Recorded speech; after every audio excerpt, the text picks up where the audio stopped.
Now I would like to introduce John Sweeting, who will be presenting the ARIN General Update. John is the Chief Customer Officer at the American Registry for Internet Numbers and is coming to us from Chantilly, Virginia. John?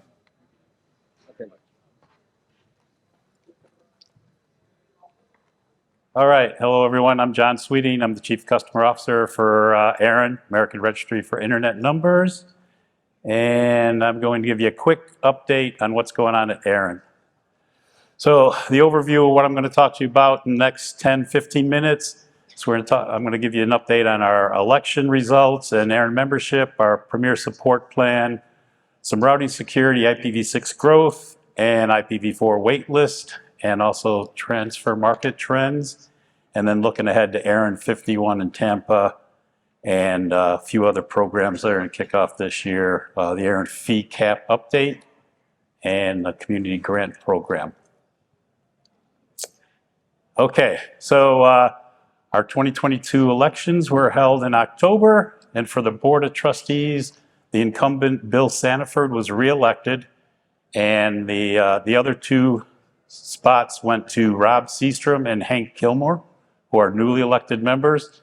I'm not sure how many of you know it or realize it, but ARIN has gone from a 6-member elected board with 7 members total, with the president and CEO being a member of the board, to 9 members that will be elected. So we went from 2 seats open a year to 3 seats open a year. This 2022 was the first year of 3 seats.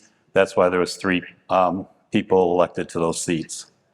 A quick update on it. We also had one of our board members that's been on for a year now, but he had to resign today due to the fact that he just got a position with the CRTC in Canada, and they asked him not to stay on the ARIN board as it was seen as a conflict of interest. So the board will be meeting on that and figuring out what they do with that position. The Advisory Council elections, the incumbents Allison Wood and Brian Jones were reelected, 2 really good Advisory Council members. And then we had some newly elected members, Jerry Jones, Kendrick Knowles, and Gus Reese. Douglas Kamen was also appointed to a 1-year term to fill the seat of Rob Seastrom, who vacated his last year on the AC to accept his election to the board. And on the NRO Number Council, Nick Nugent was elected to a seat for a 3-year term for the ARIN region. ARIN membership, so the membership includes, so everyone that has under an agreement and they have IPv4 or IPv6, they are considered a service member. All service members have the opportunity to become general members. The main difference being that if you're a general member, you get voting privileges and you get to engage in the governance of ARIN. So once you become a service member, you indicate that you would like to participate in the governance of ARIN, and you apply for general membership. And with that, you also commit to participating in the ARIN elections. If a general member does not participate in 3 consecutive years, they will be put back to a service member status. However, there's no timeout on that. If they don't vote for 3 years, don't participate, don't nominate somebody, then they will be put back to service member, but they can immediately the next day reapply for general membership if they wish. And that comes into play if somebody that's there as the voting contact doesn't vote and then somebody new comes in and wants to, we're not going to penalize them. They can immediately become a general member and participate. We have a Premier Support Plan now. We have around 70 organizations that participate in it. With that comes a dedicated account manager, prioritized ticket processing, so your tickets go to the top of the queues to get worked, direct technical service liaison with Brad Gorman, who's probably somewhere in the room. We will put you directly in contact with him or his team. 24/7 on-call support, which you end up with the phone number for that shows up on your dashboard if you're a Premier Support Plan customer. Get to have a customer focus group once a quarter. You get to participate in a roundtable with with John Curran, our CEO. And there's also a waived transfer fees. Transfer fees are, of course, $500 transfer. So if you're doing a lot of transfers, you pay the fee for the Premier Support Plan. You basically get all the rest of the stuff. If you do 10 transfers a year, you get the rest of the stuff kind of free. But anyway, so that paid service was made available to all ARIN customers in August. Moving right along. Routing security updates. This is straight from Brad.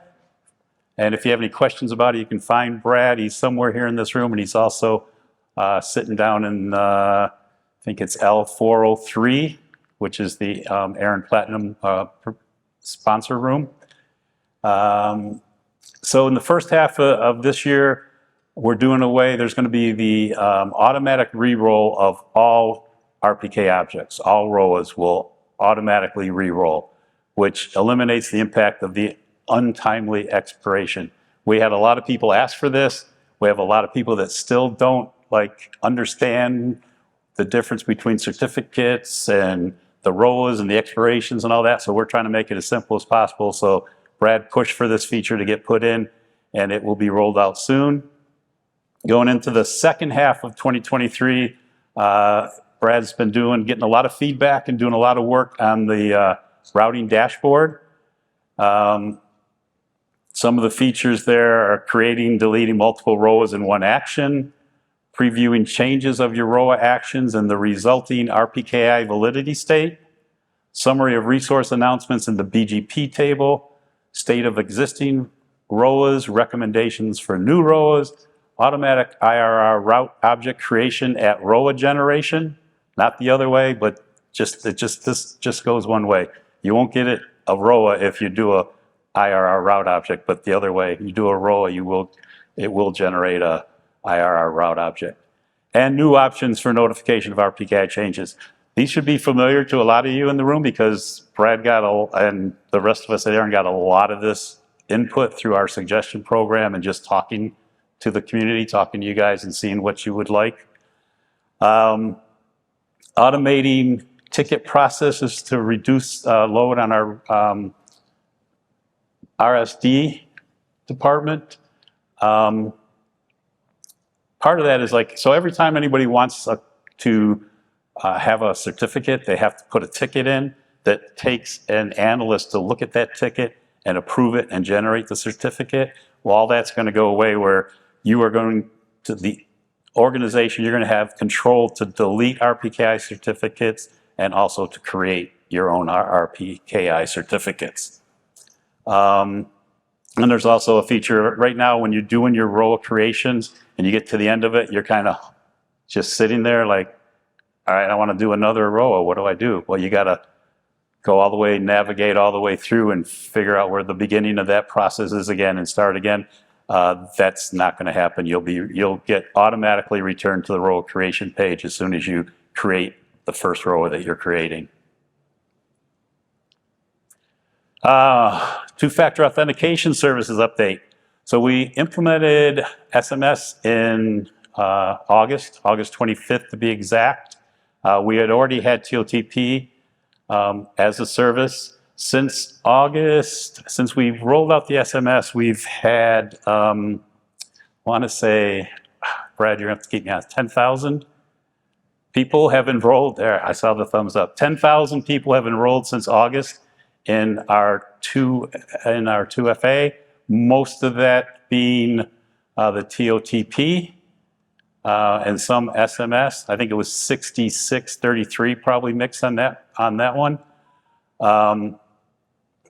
And I'm looking at all the numbers he's got. Yeah, okay, 66 and 33. There you go. 502 was deployed 3 January.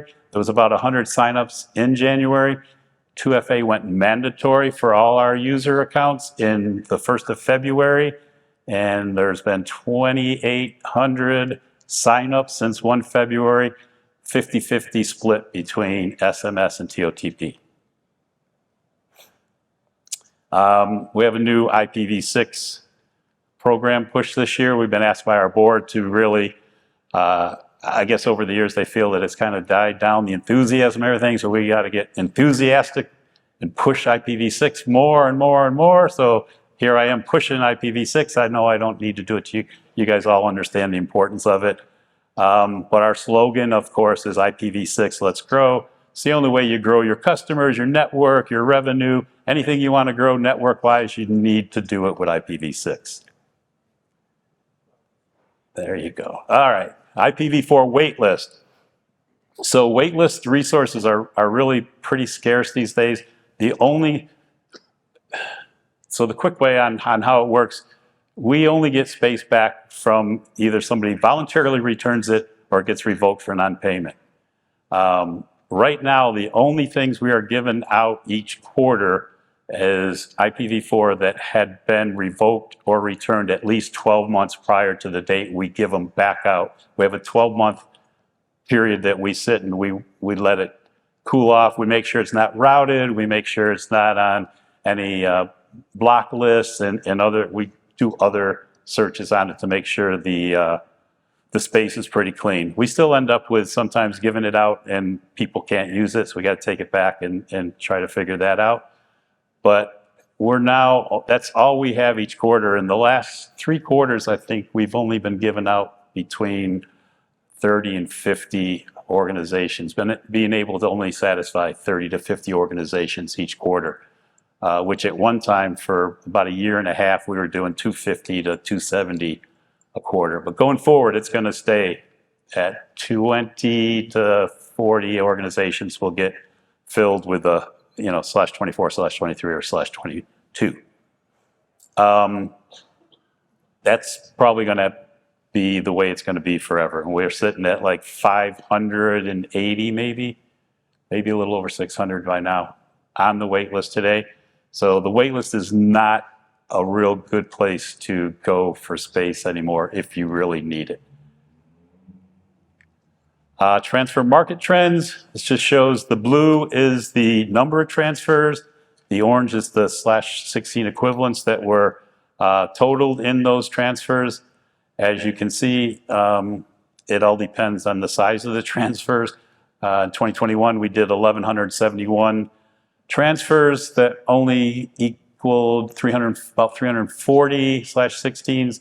And then last year, we only did 960 transfers, but it was 615 /16. So last year was a year where we did a lot of big transfers.